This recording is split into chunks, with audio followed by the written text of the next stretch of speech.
যিনি আমাদের সবার প্রিয় নেতা তালি হবে।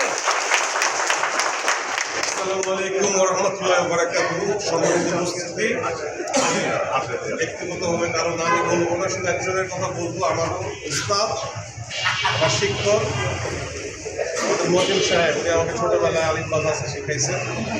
ওনার জন্য দোয়া করবেন। আর বিশেষ করে আজকের আয়োজনে যারা কষ্ট করেছেন সেজন্য শুভকামনা থাকলো, এবং যারা নেপথ্যে থেকে এই অনুষ্ঠানকে বাস্তবায়ন করার জন্য যারা যারা অবদান রেখেছেন সবাইকে আমার ব্যক্তিগত পক্ষ থেকে আন্তরিক অভিনন্দন এবং শুভেচ্ছা। তালি হবে।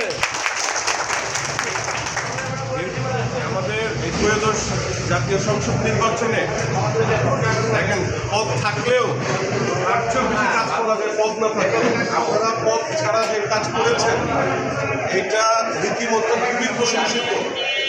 কে কোথায় কতটুকু কাজ করেছেন তার পুরোটা আমাদের বক্তব্য সাহেব, তিনি আজকে মন্ত্রী হলেন, তার বক্তব্য ইনশাআল্লাহ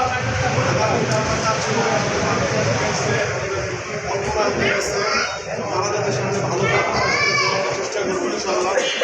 সেই সাথে আমাদের শাহুল আহমেদ স্বপন, যিনি সবাইকে আগলে রেখেছেন, তাকে কীভাবে আগামীতে তার যোগ্যতম নেতৃত্বে আনতে পারে সেটার জন্য আমরা সবাই প্রচেষ্টা করছি।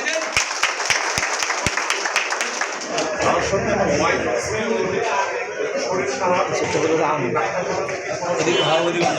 আর আমার বিশেষ একটা কাজ করছেন বলছে, সেই কাজটার জন্য আমি দুঃখিত যে কাজটা হওয়ার কারণে আমি থাকতে পারতেছি না আপনাদের সাথে। ইনশাল্লাহ আগামী কোনো অনুষ্ঠানে আমরা ইনশাল্লাহ সবাই আবার একসাথে হব। সবার জন্য শুভকামনা থাকলো, সবাই ভালো থাকবেন, সুস্থ থাকবেন। আল্লাহ হাফেজ।